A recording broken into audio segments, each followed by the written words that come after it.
So Helldivers 2 has received a patch this morning, as well as we've gotten some updates about the Automaton mission farmers and more. So first, let's go through these patch notes. It's looking pretty good. They had some improvements, the first of which, they improved the login speed and error messages on the PS5, which is hopefully going pretty well now that the player numbers aren't so high. They also improved support for AZERTY keyboards by allowing the ship HUD shortcuts to be rebound. I don't really know if there's a ton of people who use AZERTY keyboards, but good change, I'm sure. They also fixed super credits not showing up after purchase or collection. They did say something about that update a couple days ago, where they said that they fixed some issues with super credits not showing up. So hopefully this is a new fix for fixing like any remaining issues. It's definitely scary if you like buy super credits and they don't show up after purchase. Big issue there, and glad that they got that fixed. Their next fix is they fixed the premium war bond not being accessible after purchase. Definitely a big issue there too. You know, if you purchase something, you want to be able to access it, obviously. So next, they fixed a crash which could occur when a player changed their rank or title. Personally, I've never experienced that crash, but you know, that could definitely be frustrating if you do. They fixed missing text in the HUD for acquisition and social menus. They fixed a crash which could occur while browsing the mission hologram. They fixed an unlimited stratagem glitch which occurred after an AFK kick. That is really interesting, so it does look like their AFK kicks have been messing with them a bit. And then they fixed a missing equipment issue after AFK kick, and they fixed a purple question marks appearing after AFK kick. So a bunch of AFK kick bugs that have been showing up that they seem to have been fixing, which is good to see. Those are all the fixes. Now to the known issues that I'm sure they will be planning on fixing in the coming weeks.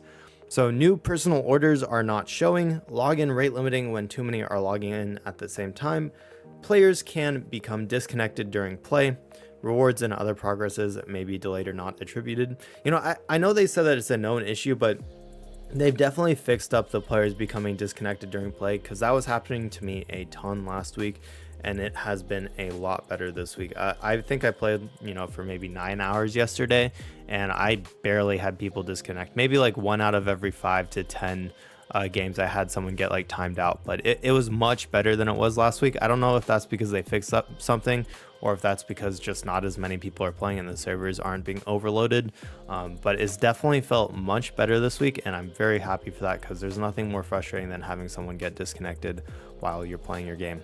So they said that rewards and other progress may be delayed or not attributed. Sorry, I already said that. Various UI issues may appear when the game interacts with the servers.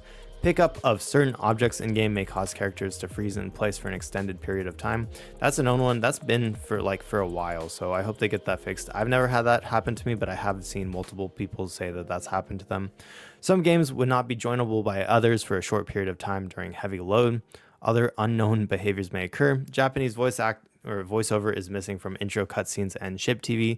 And finally, we have armor values for light, medium, and heavy armor do not currently function as intended. Again, I really hope that they fix the armor value soon. I want to be able to wear that heavy armor and have it be worth it. Right now, it feels much better to wear the light armor and medium armor, but really just the light armor feels the best right now. So moving on from the patch, it was pretty good. It's good to see that they're, you know, listening to the community, fixing stuff very quickly. You know, I think they're doing a wonderful job. They're putting out patches speedy quick. It's pretty insane how fast they have a patch out pretty much like every other day or every day. So great to see that. And, you know, they're communicating as well through both Baskinator and, you know, their CEO is very active on Twitter as well, which is good to see.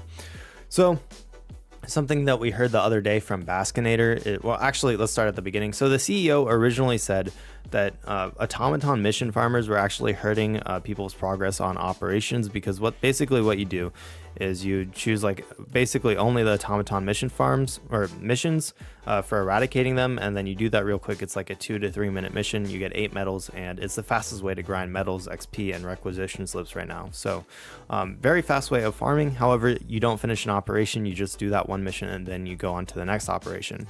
And what the CEO said is that when you do that, it counts as a loss on the operation to, you know, it's helping the enemies like Terminids or Automatons, and you're hurting your own teammates. However, this was actually deemed false by Baskinator. She said that the CEO was slightly incorrect. You don't actually actively hurt your fellow gamers. But however, it is bad overall because you're not finishing operations. So it's just something to keep in mind for all the farmers is it is hurting it's not like actively hurting the progress, but you're more players not finishing it. And I would say a large number of people are farming, and you could blame this on the players, but usually it's not like the player's fault for doing something like this. That's just what gamers do. They're going to farm. They're going to find the most efficient way to gain medals. They're going to find the most efficient way to gain XP and requisition slips. I'd say this is more on the developers. They have to make a choice. And they either need to nerf this like automaton farm, or they need to find a way to gain more medals and requisition slips when you're in game. I will say that I don't think they should nerf the automaton missions. I think they should make other missions a lot more rewarding. And the reason I'll say this is it is a grind and a half to get to the end of the battle pass. It really is. Reaching level 20 isn't very hard. Getting enough requisition slips to buy all the stratagems isn't very hard. You can do that in like 40 to 50 hours of gameplay. Easy. However, and sample farming isn't really hard either. You can get all the samples to get all the ship upgrades as well. Getting medals for the war bond is like crazy slow. I mean, stuff in the war bond costs so many medals. I think it's like close to 2,000 medals to really max out your war bond. And if you put it in perspective, if you're doing normal missions, you're not doing automaton farming missions, it could be like 40 minutes for a mission for like 8 medals. So divide the 2,000 by like 8 to 10, and you'll see that that's like a ridiculous number of hours to max out your war bond. So that's something to keep in mind. Like normal people who have jobs who can only play 1 to 2 hours a night will never ever max out their war bonds, and they'll never get to try out the other weapons that are in them. So I don't know if they should make it like you can buy or unlock weapons using requisition slips if they don't want to change anything with the missions. But right now, basically a bunch of people are never going to be able to try out the max level weapons because it just takes so many hours to grind the medals from the war bond or for the war bond. So that's something to keep in mind. And I hope they figure out some balancing on that sometime in the coming future. So we lost Malevelon Creek, which is unfortunate. There have been a ton of memes about it. Even just from the beginning week, Malevelon Creek has been meme central. So very unfortunate. We didn't liberate it. However, we did liberate Mort, I believe. So just sort of did a trade-off there. They said that they fixed the difficulty unlocking issue for a large portion of the player base. If you didn't know, a large portion of the player, or not like a large portion of the player base, but a lot of people were having this issue where they'd be stuck on like easy mediums or medium missions or etc. And they wouldn't be able to unlock any harder missions. And basically how you unlock harder difficulties is by finishing an entire operation, and people would be doing this and they still wouldn't be able to unlock the higher difficulties, which is really, really frustrating as it basically stops you from progressing in the game. I mean, you can get XP and requisition slips and medals, but it really limits the requisition slips and medals you can get because there is a pretty big multiplier as you go up. For example, like Helldive gives you 250% XP and requisition slips. So a big issue there. Definitely was frustrating a ton of people. It's really great to see that they fixed that. Let me know in the comments below if that was affecting you and whether it fixed it or not for you. So we have already talked about it, but they did fix the super credits not showing up for people, so good that they've continued to work on that. The server stability over last weekend was really, really stable. I don't think that I got capped out of the servers a single time. I was able to join all throughout the weekend, even at peak player counts, so that was quite nice. So today the player count is around 370,000. It does seem like the max player count every single day, at least on Steam charts, is decreasing little by little. I don't know if that's just because I think the hype's still there, but I think that more people are maxing out each day, so less people are logging on. That's my guess. I do think they sort of missed some of the momentum that they could have had. I bet they could have reached over 1 million concurrent players if they hadn't had all the server issues. And maybe that'll just teach them for the next game to build that in. It was a coding issue, and hopefully they build that into their next game's code for sure. So they're planning on I think that they should add requisition money sinks, because Right now, like currently, I'm maxed out on requisition slips. There's nothing I can do, and it feels bad every mission when I get requisition slips and they just go into the void or the ether.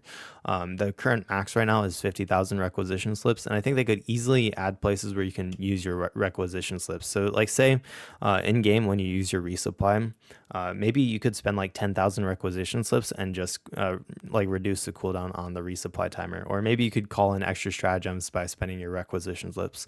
Anything like that would be really cool. And I think it would add, some way to spend your requisition slips once you're at max, and it would just add more to the game, I think. So anyways, that's about it for today. Lots of great news. I'll continue to make these videos in the future. If you want to catch my future news videos, feel free to subscribe and hit that notification bell so you catch them when they come out. I really appreciate all the support, y'all. It's been unbelievable, and I'll continue making videos for Helldivers in the foreseeable future. But anyways, I hope y'all have a wonderful day. Good luck in your matches this week, and I'll see you next time. Thanks for watching, y'all.